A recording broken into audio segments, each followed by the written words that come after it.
우리 자신을 향해서 또 주위 사람들을 향해서 한 번 더 인사하겠습니다.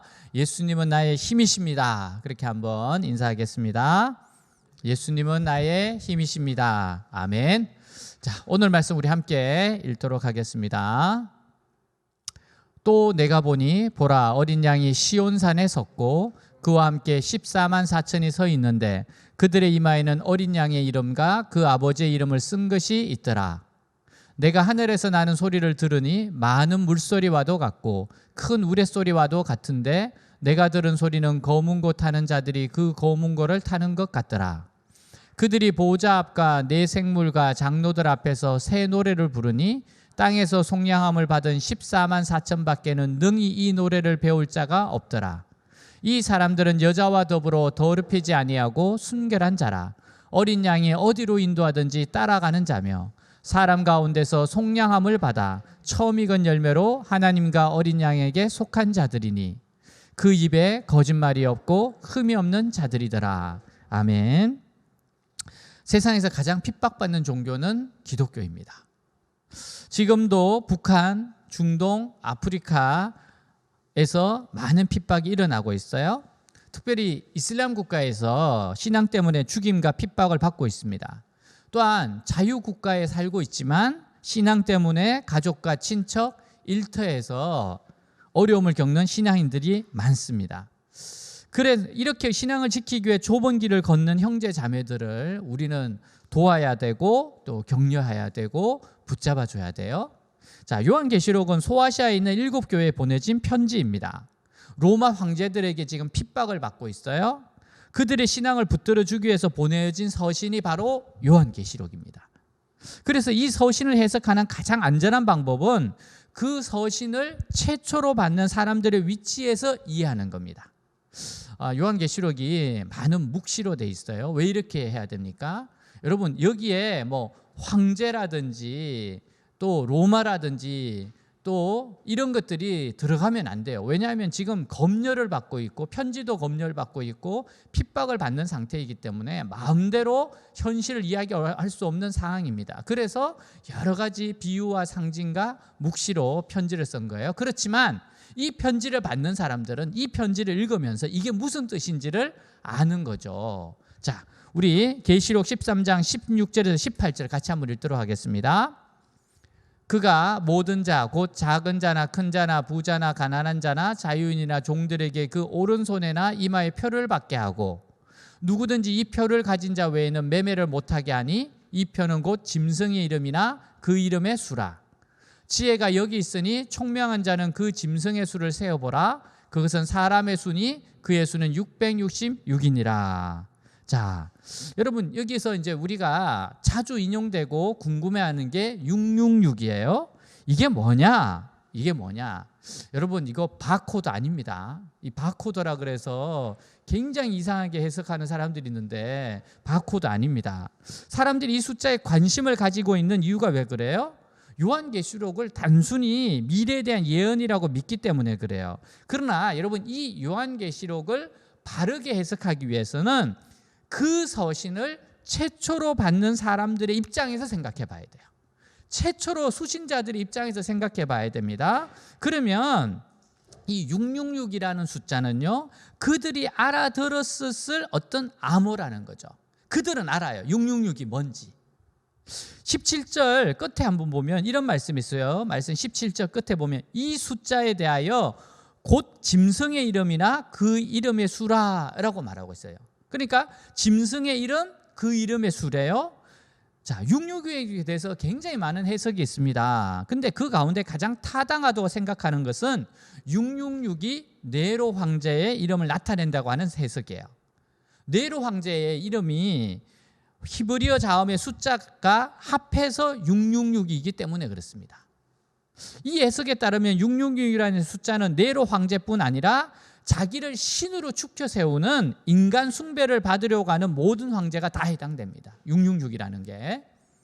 또한 666의 숫자를 받는 사람은 황제에게 절해서 경제활동이나 자신의 생명을 지키는 모든 사람들을 말합니다. 이 표를 받아야 된다 그러잖아요. 그러니까 황제 숭배를 하고 이 표를 받으면 매매나 경제적 활동을 할 수 있는 거죠. 그러니까 이렇게 황제 숭배를 하고 이 표를 받는 사람들이 있었던 겁니다. 여러분, 그래서 666이라는 숫자는 인간인 주제에 자신을 신의 위치에 올려놓고 사람들의 추앙을 받는 모든 자와 그 자와 결탁된 세력들을 말하는 거예요.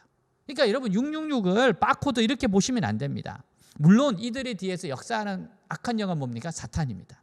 사탄이 지금 이 로마 황제에게 충동질을 하는 거죠.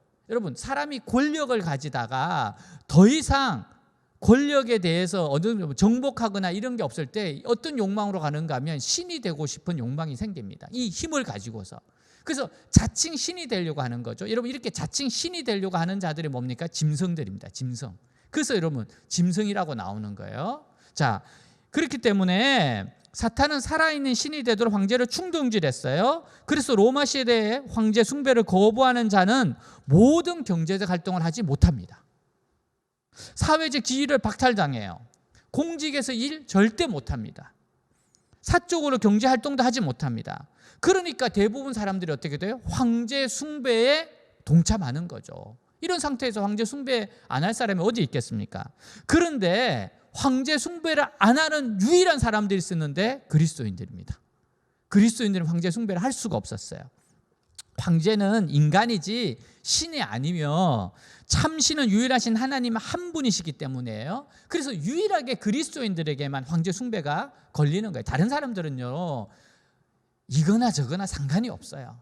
어떤 신에 사람에게 절하든 다른 잡신에게 절하든 그것이 그들에게 그렇게 중요하지 않습니다.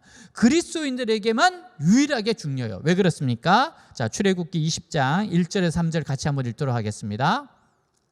하나님의 모든 말씀으로 말씀하여 이르시되 나는 너를 애굽 땅 종되었던 집에서 인도하여 낸 내 하나님 여호와니라. 너는 나 외에는 다른 신들을 내게 두지 말라. 아멘. 여러분 보세요. 이렇게 너 나 외에는 다른 신을 내게 두지 말라. 이게 하나님의 분명한 말씀이거든요. 그러니까 황제 숭배를 할 수가 없는 겁니다. 여러분, 이 당시에 인사가 가이사는 황제는 신입니다. 그러면 대부분 네 맞습니다 이렇게 인사할 거 아니에요. 근데 그리스도인들은 뭐라 그럴 겁니까? 아닙니다. 가이사는 신이 아니고 유일하신 하나님만이 참신입니다. 이렇게 하니까 신성모독죄로 붙잡혀 가는 겁니다. 또한 사탄은 음행과 타락한 문화를 통해서 사람들의 영혼을 도둑질하고 있습니다. 여러분, 이렇게 황제 숭배와 도덕적 타락 사회 속에서 자신을 지킨다는 거, 이게 얼마나 힘듭니까? 근데 이러한 어려운 상황 가운데서 승리한 성도들이 나옵니다. 도저히 살아남을 수 없을 것 같고 세상에 물들지 않을 수 없을 것 같은 이 상황에서도 거룩한 성도들 14만 4천 명이 있었다는 겁니다. 자, 1절 우리 다 같이 한번 읽도록 하겠습니다. 또 내가 보니 보라, 어린 양이 시온산에 섰고 그와 함께 14만 4천이 서 있는데 그들의 이마에는 어린 양의 이름과 그 아버지의 이름을 쓴 것이 있더라. 자, 여러분, 원래 시온산은요, 하나님이 성전이 세워져 있는 산을 말합니다. 이 시온산은요, 큰 바위로 이루어진 산인데 아주 크고 튼튼하기 때문에 적들이 공격할 수 없었어요. 그래서 시온산에 세워진 예루살렘은요, 난공불락의 성입니다. 정말 정복하기 힘들어요. 여러분, 그런데다 이 산에 뭐가 있는가 하면 하나님의 성전이 세워져 있습니다. 예루살렘에 하나님 성전이 세워져 있어요. 여러분, 그래서 이 성과 성전을 어떤 사람도 무너뜨릴 수가 없는 겁니다. 자, 근데 이스라엘 백성들에게는 도저히 믿을 수 없는 사건이 일어나요. 하나님의 성전이 있는 예루살렘이 이방인들에 의해 짓밟히는 사건입니다. 바벨론 군대가 예루살렘에 쳐들어와요. 성을 함락시켜요. 성전은 불태워요. 그 성전에 있는 성경 기물들을 바벨론인들이 다 가지고 가버립니다. 여러분, 이게 도대체 어떻게 된 겁니까? 이 난공불락의 성 예루살렘, 그리고 이 성전이 어떻게 이렇게 바벨론 이방인에게 불탈 수 있단 말입니까? 이 이유가 뭡니까? 하나님의 능력이 없어서입니까? 하나님이 약해서입니까? 아니에요. 이 성이 무너진 것은 이스라엘 백성이 하나님의 성전을 더럽혔기 때문입니다. 본래 성전 고유의 기능을 망쳐버렸어요. 우상을 가져다가 그곳을 더럽혔어요. 하나님이 그래서 바벨론 군대를 불러서 예루살렘을 청결케 하신 겁니다. 청소하신 겁니다. 그건 하나님의 능력이 약해서가 아니에요. 여러분, 세월이 흘러서 하나님은 우리에게 새로운 시온산을 허락해 주셨어요.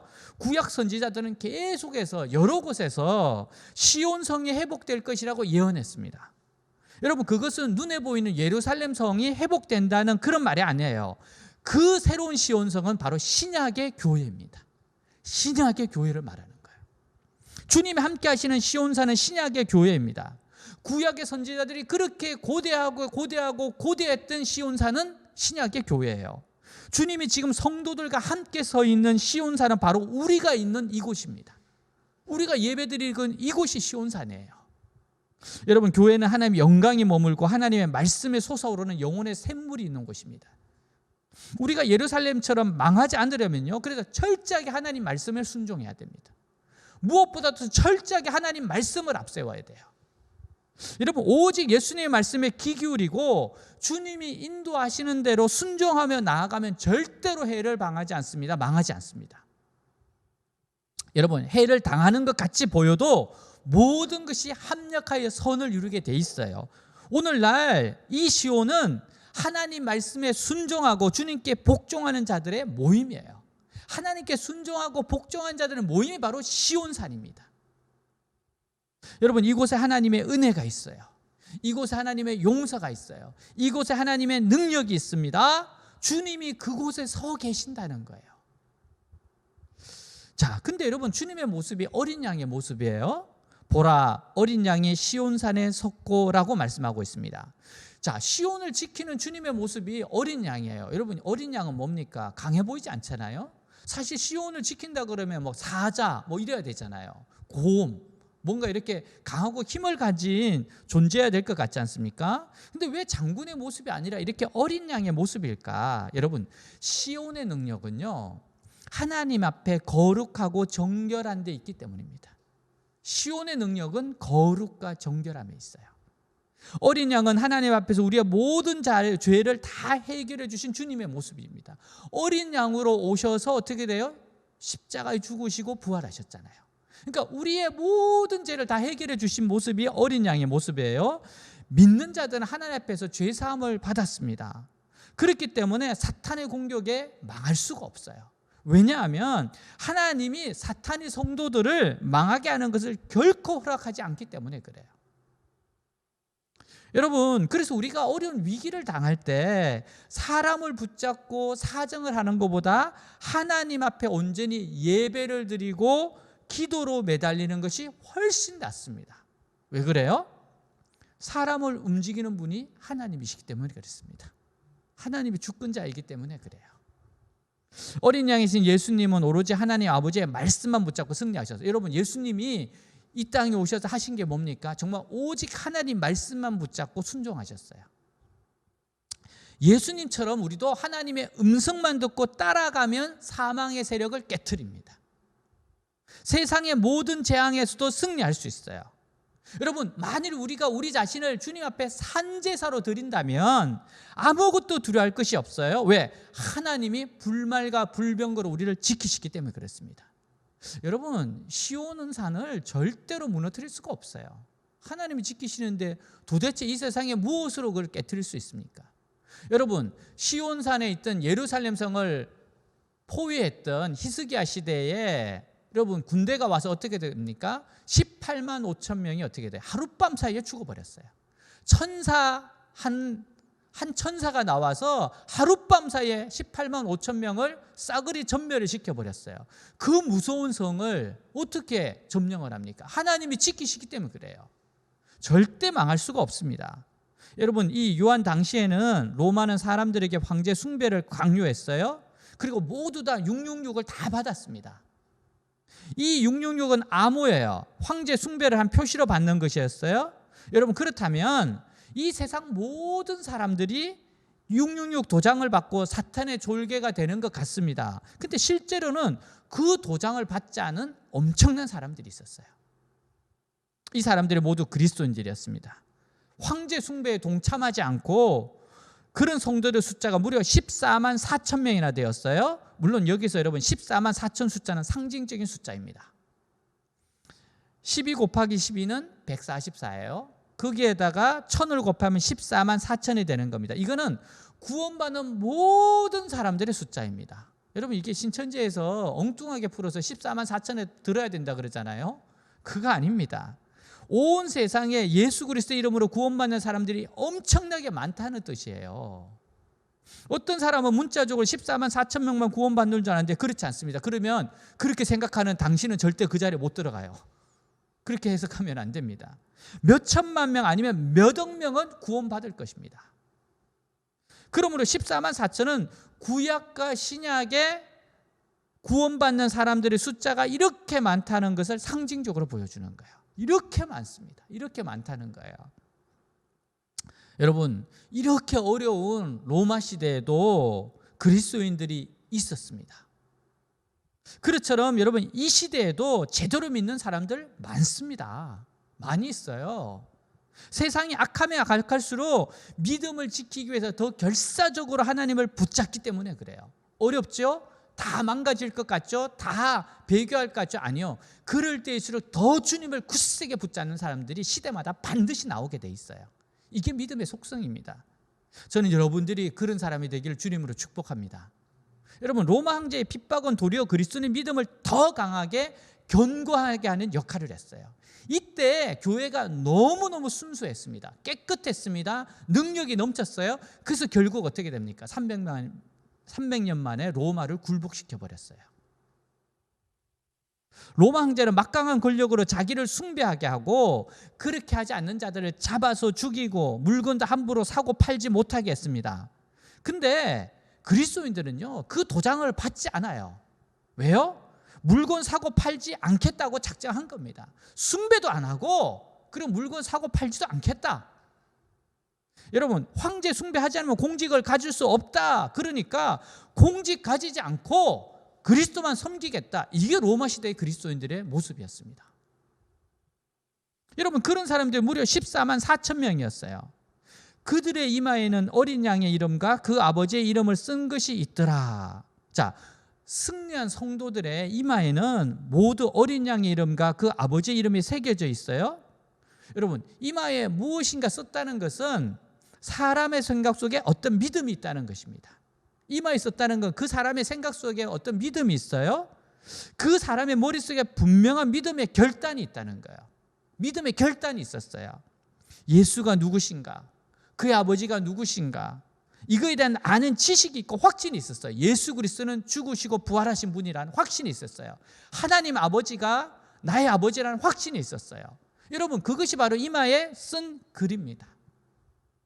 그래서 어느 누구도 그의 머리에서 예수 그리스도에 대한 참된 믿음을 지울 수 없다는 뜻입니다. 여러분 로마 시대에 왜 그리스도인들이 원형 경기장에서 사자의 밥이 됩니까? 그럼에도 불구하고 배교 안 합니다. 화형장에서 화형을 당합니다. 그럼에도 불구하고 그들은 부인하지 않습니다. 왜 그래요? 예수 그리스도의 참된 믿음이 그의 머리에 새겨져 있어서 그래요. 구약성경의 다니엘과 세 친구는 바벨론의 포로로 끌려갔을 때 다른 여러 젊은이들과 함께 왕의 진미를 먹게 됐어요. 근데 그 왕의 진미가 우상에게 바치고 나오는 우상 제물이었습니다. 그때 다니엘과 세 친구는 결심을 하죠. 자기 몸을 더러운 우상 제물로 더럽히지 않겠다. 자기들을 책임지고 있는 환관에게 부탁합니다. 나는 왕의 진미를 먹을 수 없으니 채식을 달라고 부탁해요. 근데 이 제안을 환관이 받아들입니다. 왜 그래요? 하나님이 역사하신 겁니다. 다니엘에게 채식을 줬는데 다른 젊은이보다 더 윤기 있고 건강했다고 말씀하고 있어요. 그들의 마음속에는 어린 양의 이름과 하나님의 이름이 새겨져 있던 겁니다. 그래서 어떤 우상의 유혹도 이들을 굴복시킬 수가 없었어요.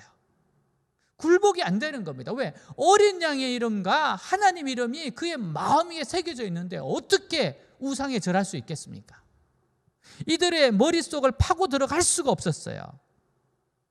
여러분 우리는요 로마 시대의 성도들처럼 눈앞에 있는 고통 때문에 영원한 왕을 부인할 수 없는 자들입니다. 그들은 고통이 왔다고 해서 그리스도를 부인할 수 없었어요. 마찬가지로 우리도 이 시대에 그리스도를 부인할 수 없습니다. 내가 예수 믿는 것, 그것을 어떻게 숨길 수 있습니까? 2절 우리 다 같이 읽도록 하겠습니다. 내가 하늘에서 나는 소리를 들으니 많은 물소리와도 같고 큰 우레소리와도 같은데 내가 들은 소리는 검은 것 타는 자들이 그 검은 것을 타는 것 같더라. 자, 승리한 성도들은 그리스도와 함께 승리의 찬송을 부릅니다. 이들이 부르는 노래가 많은 물소리와 같대요. 여러분, 많은 물소리가 어떻습니까? 폭포에서 떨어지는 물소리를 한번 상상해 보세요. 이 소리는요, 너무 우렁찹니다. 이 소리는 힘이 있어요. 이 소리는 지속적입니다. 그래서 이 소리는 모든 소리를 다 삼켜버려요. 그렇지 않습니까? 옆에서 이야기가 안 됩니다. 무슨 소리인지 들리지가 않습니다. 얼마나 폭포수가 큰 소리를 내는지 모릅니다. 여러분, 그뿐만 아니라 많은 물소리는 내성과도 같아서 확신과 자신에 찬 아주 큰 소리입니다. 번개 같은 소리가 난대요. 여러분, 성도들이 부르는 찬송은요, 모든 불안과 두려움을 몰아내고 승리를 확신하는 찬송이에요. 여러분, 찬송을 부를 때, 우리가 찬양을 할 때요, 두려움을 삼켜버립니다. 찬양을 할 때 우리에게 확신이 오기 시작합니다. 여러분, 이게 많은 물소리의 능력입니다. 삼켜버려요. 불안, 두려움, 의심, 이게 찬양을 하면서 삼켜져 버리는 겁니다. 자, 3절 같이 한번 읽도록 하겠습니다. 그들이 보좌 앞과 내 생물과 장로들 앞에서 새 노래를 부르니 땅에서 속량함을 받은 14만 4천 밖에는 능히 이 노래를 배울 자가 없더라. 아멘. 여러분, 우리가 이 세상에 부르는 찬송은요, 우리도 동일하게 보좌 앞에서 하나님께 드리는 찬양입니다. 지금 우리 찬양하는 게 사람에게 하는 것도 아니고요, 이게 지금 보좌 앞에 계신 하나님께 부르는 찬송이에요. 여러분, 우리가 예배 드리는 곳은 하늘이 열린 곳입니다. 우리는 바로 하나님 바로 앞에서 찬송을 드리는 거예요. 기도를 하는 겁니다. 그러니까 예배는 뭡니까? 하나님 바로 앞에서, 보좌 앞에서 드리는 거예요. 하나님 보좌 앞에서 하나님께 드리는 찬송이고 기도인 겁니다. 그런데 이 노래는 구원받은 14만 4천 명 외에는 배울 자가 없다고 말씀하십니다. 그 이유가 뭐예요? 곡조가 어렵습니까? 리듬이 어려워요? 뭐 힙합입니까? 그런 게 아니에요. 구원받은 체험이 없는 사람은 도저히 이 노래를 이해할 수가 없는 겁니다. 구원받지 못했는데 어떻게 이 노래를 이해합니까? 우리가 왜 찬양이 터져 나옵니까? 도저히 말로는 다 표현을 못하기 때문에 찬양이 터져 나오는 거 아닙니까? 그 구원받은 감격을 모르니까 이 노래를 부를 수가 없는 겁니다. 찬송은 하나님이 살아계시다는 선포예요. 우리가 하나님의 이름을 선포할 때 모든 사탄의 세력은 힘을 잃게 되는 겁니다. 그래서 여러분, 구원받은 자들의 특징이 뭐예요? 항상 노래 부릅니다. 여러분, 노래로 기도하고 노래로 위로하고 노래로 말을 합니다. 우리 뮤지컬을 해야 돼. 그래서 노래로 안녕하세요, 잘 계시나요? 뭐 이렇게 우린 노래하는 자들입니다. 노래로 교제해요. 여러분, 죽을 때도 노래 부르지 않습니까? 찬양하고 죽잖아요. 하나님 감사했습니다. 하나님 감사합니다. 찬양하며 죽잖아요. 여러분, 구원의 감격, 이것이 그들로 하여금 이 세상에서 살게 하는 힘입니다.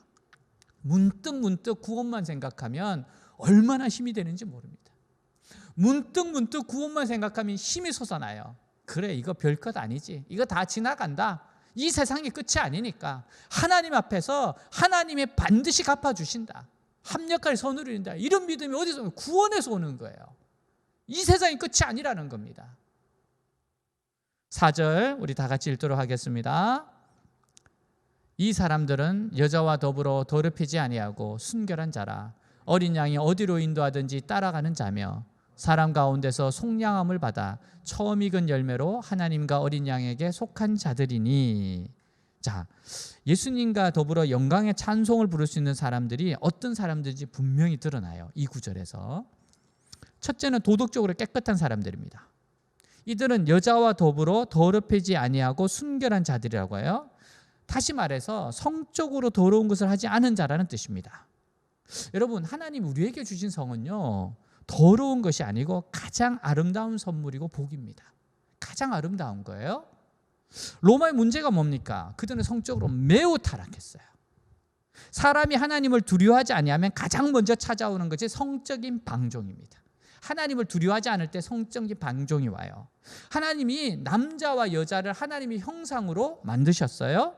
남녀 간의 바른 관계에서 하나님의 아름다움이 드러나도록 디자인하셨어요.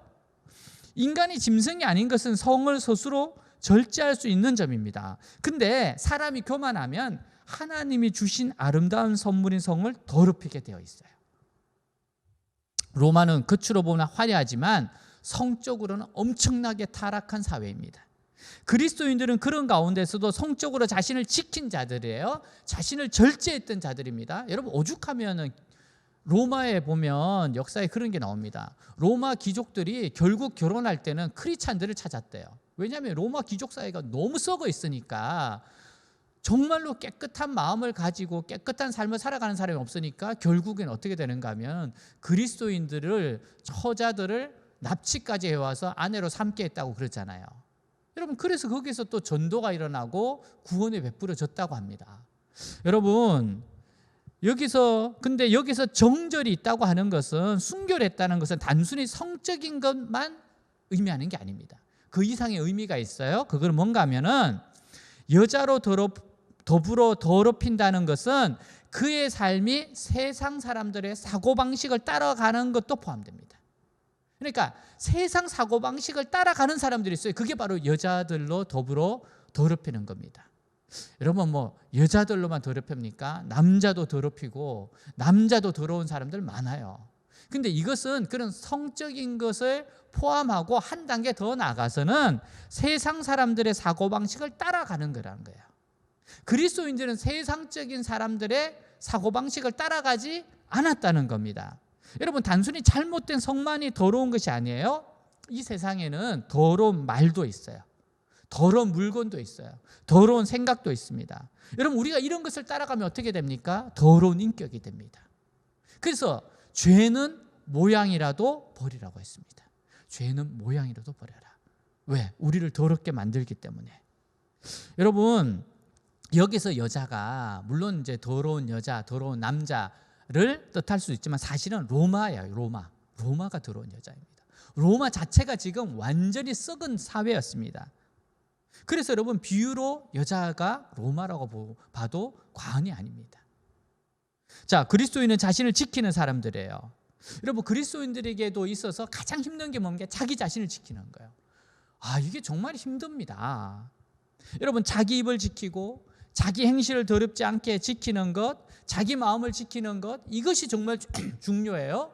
근데 이게 이렇게 되기 위해서 우리가 피 흘리기까지 싸우는 겁니다. 진짜 피 흘리기까지 싸우는 거예요. 그래서 성령의 능력을 덧입어야 되는 겁니다. 여러분, 그래서 성도들의 성공은 이 세상에서 죄 짓지 않는 것, 그거 성공입니다. 성도의 성공은 자기 양심을 더럽히지 않는 것, 그게 성공입니다. 여러분, 성도들의 성공은 깨끗하게 되는 것, 보존하는 것, 그게 성공이에요. 성공에 대해서 여러분 다르게 봐야 돼요. 다르게 생각하셔야 됩니다. 자기 자신을 지키는 게 성공이에요. 여러분, 그런 사람은 가장 위대한 삶을 산 겁니다. 가장 위대한 삶을 산 거예요. 둘째는 그들은 어린 양이 어디로 인도하든지 따라가는 자래요. 어린 양이 어디로 인도하든지 따라간대요. 여러분, 이들은 어린 양에 대한 절대적인 믿음이 있는 사람들입니다. 어린 양이신 예수님, 어린 양이신 목자 예수님이 어디로 데리고 가든지 믿고 따라간대요. 여러분, 목자가 사실 양들을 데리고 갈 때 항상 좋은 길로만 가는 줄 아십니까? 절대 그렇지 않습니다. 우리 주일날 시편 배우고 있잖아요. 항상 좋은 길로만 가진 않아요. 여러분, 때로는 자갈길도 가고 진흙길도 가고 가시밭길도 갑니다. 때로는 절벽 옆으로 위험한 길도 갑니다. 근데 양들은요, 목자가 그 길로 인도한다고 해서 날 죽이려고 하는구나, 도망 안 가요. 도망 안 갑니다. 믿고 따라갑니다. 왜? 목자에 대한 절대적인 신뢰가 있으면 따라갑니다. 목자에 대한 절대적인 신뢰가 있기 때문에 지금은 거친 길이지만 이거 지나면 분명히 푸른 초장과 실만한 물가가 있다, 그것을 믿고 알기 때문에 따라가는 거예요.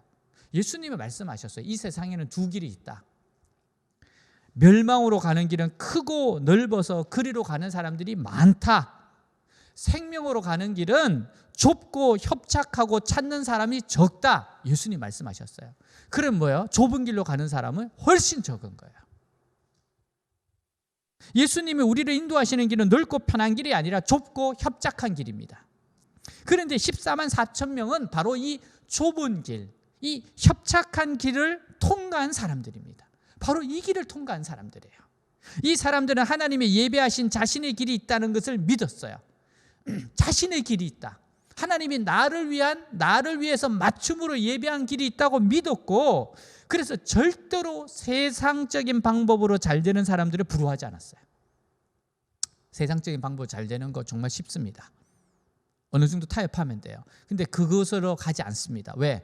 나의 길이 있고 나의 예배한 길이 있다는 것을 확실하게 믿기 때문에. 여러분, 다시 말해서 이들은 세상의 가치관을 따라가는 자들이 아닙니다. 이들은 어린 양이 어디로 인도하든지 그래도 따라갈 준비가 되어 있는 자들입니다. 자신의 삶에 대하여 주님의 선한 뜻이 있다는 것을 믿기 때문에. 왜 그래요? 아니, 하나님 나를 향한 선한 계획이 있다. 나를 향한 선한 뜻이 있다. 그러니까 따라갈 준비가 딱 되는 거예요. 여러분, 지금 우리 눈앞에 이해할 수 없는 여러 가지 일들이 일어나고 있어요. 우리도 이해하지 못하는 일들이 있습니다. 하지만 결국 모든 것이 합력하여 선을 이룰 것이라는 것을 우리는 믿습니다. 그걸 확실하게 이 진리를 믿어요. 이 말씀을 믿어요. 이들은 주님이 이끄신 대로 따라갑니다. 주님이 이끄시는 방향이 어디일까요? 여러분, 우리가 신앙적으로요 더 잘하고 영적으로 더 성숙하는 것, 주님이 인도하시는 길입니다. 신앙적으로 잘할 수 있고 신앙적으로 더 성숙할 수 있는 곳으로 주님은 항상 인도하세요. 여러분, 이 방향으로 우리가 노력만 하면 모든 것이 잘 되게 돼 있어요. 여러분이 영혼이 잘 되고 여러분의 영혼이 더 잘 성장하고 성숙할 수 있는 방향으로만 여러분들도 방향을 정하고 그렇게 가면 여러분 모든 것이 잘 되게 돼 있습니다. 나머지는 따라오게 돼 있어요. 여러분, 우리는 어디에 좋은 풀이 있는지 모릅니다. 그 목자만이 압니다. 근데 저는 좋은 풀밭을 발견하려면 어떻게 돼요? 거친 길도 가야 되고 덜판도 건너야 되고 사망의 골짜기도 지나야 돼요. 중요한 건 목자를 따라가야 돼요. 목자를 따라가야 돼요. 결국 주님을 전적으로 의지하는 사람들만이 이 길을 갑니다. 그래서 여러분, 어떻게 보면 신앙은 모험입니다. 신앙 모험이에요. 신앙은 진짜 모험입니다. 왜? 전적으로 신뢰하고 따라가야 되니까. 우리는 하나밖에 없는 인생을 살아가요. 근데 이 인생을 누군가에게는 맡겨야 됩니다. 자신이 그거를 맡든지 아니면 누군가에게 맡겨야 돼요. 여러분, 그리스도인들은 자신의 인생을 주님께 모두 맡긴 자들이에요. 자신의 삶을 자신의 것이라 주장하지 않습니다. 자신의 미래를 주님께 맡긴 자들이 그리스도인들입니다. 우리는 우리가 가야 할 곳과 가서는 안 되는 길을 구별해야 돼요. 내가 가야 될 길, 가지 말아야 될 길, 해야 될 일, 하지 말아야 될 일 구분해야 됩니다. 하나님이 지금 기뻐하시는 일이 뭘까? 내가 순종해야 되는 게 뭘까? 늘 질문해야 됩니다. 그리고 주님 우리에게 인도하시는 길은요, 정말 매일 최선을 다해야 돼요. 그러면 기적이 일어납니다. 그러면 요단강이 갈라지고 여리고성이 무너지는 체험을 하게 되는 거예요. 주님이 인도하시는 그 길을 따라가시길 주님으로 축복합니다. 자, 셋째로 그들은 하나님께 바쳐진 사람들이었어요. 여기 보니까 사람 가운데에서 속량함을 받아, 속량은 뭐야? 샀다는 거예요. 처음 익은 열매로 하나님과 어린 양에게 속한 자들이니 바쳐진 자들이니. 다시 말하면 사람 가운데서 사서 처음 익은 열매로 하나님과 어린 양에게 바쳐진 사람들이래요. 여러분, 처음 익은 열매는 하나님께 바친 존재라는 뜻입니다. 처음 익은 열매를 드린다 그랬잖아요. 그건 하나님께 바친다는 의미가 있어요. 그러니까 하나님의 목적을 위해서, 하나님의 뜻을 위해서, 뜻을 이루어 드리기 위해서 존재하는 자들이라는 뜻입니다. 그러니까 이스라엘 백성은 처음 익은 열매를 하나님께 바쳤습니다. 그것이 뭐 온전한 헌신의 의미예요. 나는 하나님의 목적을 위해서 존재하는 존재다, 이런 뜻입니다. 여러분, 우리가 물질을, 월급을 받으면 왜 11조를 드립니까? 11조는 이것이 하나님께로부터 왔고 이 모든 것을 하나님이 주셨다고 하는 믿음의 고백, 신앙의 고백입니다. 그래서 이 돈이 누구로부터 왔는가? 그리고 나는 돈을 돈에 사로잡힌 자가 아니라 돈을 다스리는 자는 고백이 뭐예요? 11조입니다. 그 신앙 고백입니다. 하나님 앞에 자기 자신을 드리는 행위예요. 여러분, 이런 행동을 통해서 자신의 삶의 근원을 기억하는 겁니다. 믿는 사람들은 하나님의 첫 열매예요. 그러니까 우리는 우리 자신을 위해서 사는 자가 아닙니다. 살아도 주를 위해 살고 죽어도 주를 위해서 죽는 자들입니다. 우리가 세상에 사는 것은 자기가 해보고 싶은 것을 실컷 해보기 위해 사는 것이 아니에요. 그것은 첫 열매의 사명이 아닙니다. 여러분, 그것은 하나님께 속하지 않은 사람들이 할 일이에요. 우리는 자기가 하고 싶은 것을 하기 위하여 살지 않습니다. 자기가 하고 싶은 것을 위해서 사는 사람들은 그리스도인들이 아니에요. 나를 통해서 하나님이 이 세상에 보여주시고 싶은 일들이 있어요. 나를 통해서 하나님이 이 세상에 정말 보여주고 싶은 일들이 있습니다. 구원받은 사람들은 바로 그렇게 사용되기를 기대하고 기뻐하는 겁니다. 정말 나를 통해서 하나님이 하고 싶은 일, 보여주고 싶은 일, 그것을 드러내는 겁니다. 내가 하고 싶은 것과 하나님이 나를 통하여 이 세상에 보여주려고 하는 것들은 잘 일치하지 않아요. 그죠? 내가 하고 싶은 일, 하나님이 보여주고 싶은 일 일치하지 않습니다. 그래서 우리가 훈련이 필요해요. 이거를 일치를 시키기 시작하면 그때부터 어마어마한 일들이 나타납니다. 여러분, 그럴 때 하나님의 뜻과 내 뜻이 일치하지 않을 때 내 뜻을 죽이고 하나님의 뜻을 기쁘게 이루어 드리는 것이 구원받은 자들이 하는 일이라는 거예요. 구원받은 자들이 하는 일이 바로 이겁니다. 여러분, 하나님이 나를 통해서 이 세상에 무엇을 보여주시려고 하는지 우리는 잘 알지 못해요. 근데 분명한 것은 뭔가 하면은 하나님이 나를 통해서 하나님이 살아계심을 보여주시려고 하신다는 겁니다. 나를 통해서 하나님이 살아계심을 보여주시고 또 하나님의 인자하심과 자비하심이 풍성하심을 보여주고자 원하신다는 거예요. 하나님이 살아계신 것, 하나님의 인자와 자비와 풍성하심을 보여주기로 원하신다는 거예요. 근데 여러분, 이렇게 하나님을 보여드리고 하나님의 풍성하심과 하나님의 인자하심과 하나님의 자비하심을 보여드리는 이 삶이 결국 나에게도 은혜가 되고 큰 유익이 되는 겁니다. 그래서 우리는 자꾸 하나님께 맞춰야 돼요. 하나님이 하시고자 하는 일에 맞춰야 돼요. 그게 바로 최고의 인생을 사는 비결입니다. 5절 같이 한번 읽도록 하겠습니다. 그 입에 거짓말이 없고 흠이 없는 자들이더라. 여러분, 거짓말하지 않는다는 것은 말이 진실한 거예요. 그리고 여기서 흠이 없다는 것은 죄를 전혀 짓지 않는다는 뜻이 아닙니다. 흠이 없다? 전혀 죄를 짓지 않는다? 아니요. 그들 속에도 죄성이 있습니다. 하나님 사람 속에도 죄성이 있어요. 그래서 언제나 진실하다는 것이 아닙니다. 때로는 진실하지 못할 때가 많습니다. 그러나 중요한 것은 자신의 거짓말에 대하여 자기가 참지 못한다는 거예요. 우리는 우리 거짓말에 대해서 우리가 참지 못해요. 이들에게 있어서 중요한 것은 자기에게 있는 도덕적인 흠에 대하여 견디지 못합니다. 양심의 가책이 옵니다. 진실하지 못하면 괴롭습니다. 그래서 자기의 자그마한 도덕적인 흠이나 거짓말을 가지고 하나님 앞에 나아가서 늘 씻기를 원해요. 여러분, 우리가 예배드리기 전에 꼭 회개와 감사의 시간 가지잖아요. 왜? 씻고 싶으니까. 깨끗게 되고 싶으니까. 그래서 이게 바로 그리스도인의 속성입니다. 주의 십자가에서 한없이 흐르는 피에 자기의 부정한 양심을 씻지 않으면 견디지를 못합니다. 너무너무 괴롭습니다. 그래서 여러분, 우리 그리스도인들은요, 다 된 사람이라고 생각하지 않아요. 늘 부족하다고 생각합니다.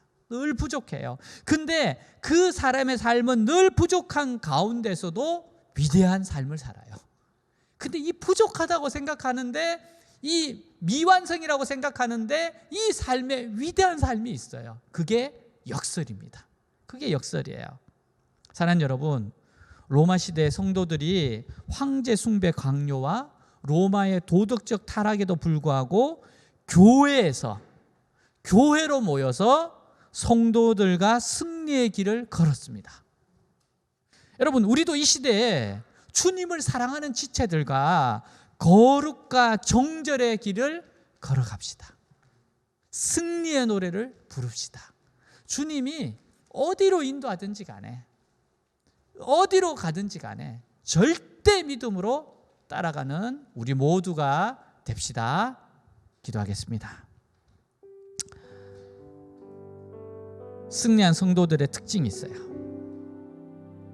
정말 그들은 주님께 드려진 자들입니다. 자기를 위해서 살지 않았습니다. 하나님을 드러내기 위해서 살아갔어요. 주님이 어디로 인도하든지 따라갔습니다. 어려움도 있습니다. 핍박도 있습니다. 근데 하나님이 늘 넉넉하게 이기게 하셨습니다. 순교가 필요할 때는 순교할 수 있는 믿음도 주셨습니다. 그러나 항상 하나님은 합력하여 선을 이루도록 했습니다. 사랑하는 여러분, 우리도 이 길 갑시다. 승리한 성도들의 특징이 나에게, 우리에게도 나타나도록 하나님께 간구합시다. 성령의 능력 우리 함께 하십니다. 기도하겠습니다. 하나님 아버지, 이 시간 기도합니다. 주님, 하나님, 주님, 하나님의 길, 하나님 그 길 가고자 원합니다. 로마 시대의 성도들도 그렇게 아버지여 정말 죽을 것 같은 핍박 속에서도 하나님의 길을 걸었던 것처럼, 하나님 14만 4천 명이 있었던 것처럼 이 시대에도 하나님의 사람들이 있습니다. 하나님, 저도 이런 승리의 찬양을 부르고 싶습니다. 주님, 저도 여자와 더불어 더럽히지 않는 인생이고 싶습니다. 주님이 어디로 인도하든지 따라가며 처음 익은 열매답게 내가 살아가는 이유, 주님의 이름을 드러내는 것, 주님을 인자하심과 자비하심과 풍성함을 드러내는 것, 하나님을 드러내기 위해서 살아가는 존재라는 것을 아버지여 그러한 삶이 되게 하여 주시옵소서. 흠이 없는 자, 하나님 정말 자그마한 죄악에도 고백하고 씻지 않고는 살아갈 수가 없습니다. 하나님, 극과 속이 일치되고 하나님의 보혈의 피로 깨끗하시고 선한 양심을 가지고 살아가는 아버지, 이 시대의 교회에서 어린 양이 시온을 지키듯이 교회를 지키는 이곳에서 말씀과 기도로 하나님이 원하시는 그 삶을 살아가게 하옵소서. 우리 사랑하는 지체들과 함께 이 위대한 싸움을 승리로 이끌어 주시옵소서. 주님,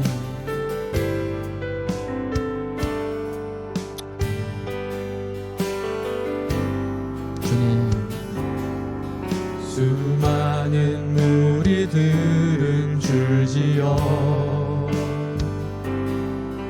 그분을 보기 위해 따르네. 평범한 목수이신 그분 앞에 모든 무릎이 꿇어 경배하네. 모든 문제들 하나하나 죽음까지도 힘을 잃고 생명의 근원 대신 예수 이름 앞에 모든 권세들 굴복하네.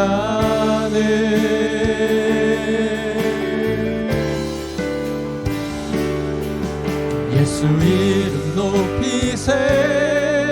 능력의 그 이름. 예수 이름 높이세.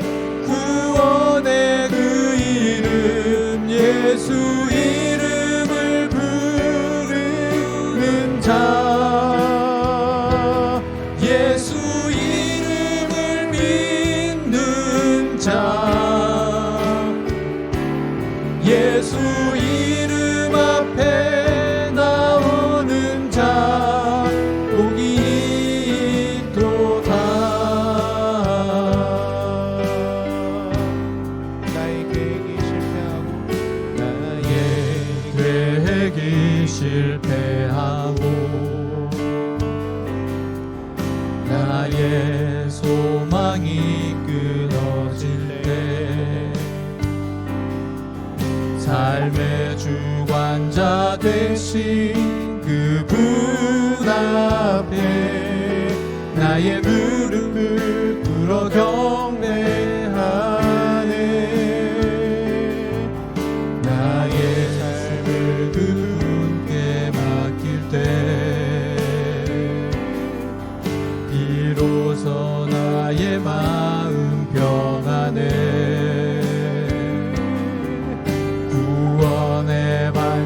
되신 예수의 이름을 소리 높여 찬송하네.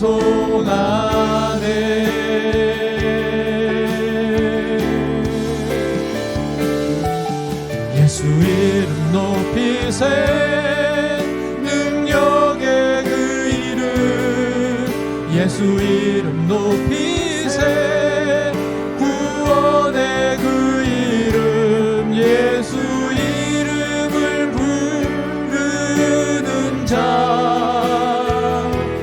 예수 이름을 믿는 자 예수 이름 앞에 나오는 자 복이 있도다. 예수 이름 높이세 예수 이름 높이세 능력의 그 이름 예수 이름 높이세 구원의 그 이름 예수 이름을 부르는 자 예수 이름을 믿는 자 예수 이름 앞에 나오는 자 복이 있도다. 사랑하는 주님, 정말 주님을 따라가기를 원합니다. 주님이 어디로 인도하든지 따라갑니다. 여자와 더불어 더럽히지 않은 것처럼 몸과 마음이 성결하고 진실되기를 원합니다. 주님, 처음 익은 열매처럼 하나님께 바쳐진 존재로서 나의 뜻이 아니라 하나님의 뜻, 하나님의 이끄심을 따라가고자 원합니다. 나를 통해서, 우리를 통해서 하나님을 드러내 주시옵소서. 나를 통해서, 우리를 통해서 주님의 선하심과 자비하심과 풍성함을 드러내 주시옵소서. 우리를 통해서 축복의 통로 되게 하여 주옵소서. 주님 이 길 가고자 원합니다. 이끌어 주옵소서. 우리 주 예수 그리스도 이름으로 기도하였습니다. 아멘.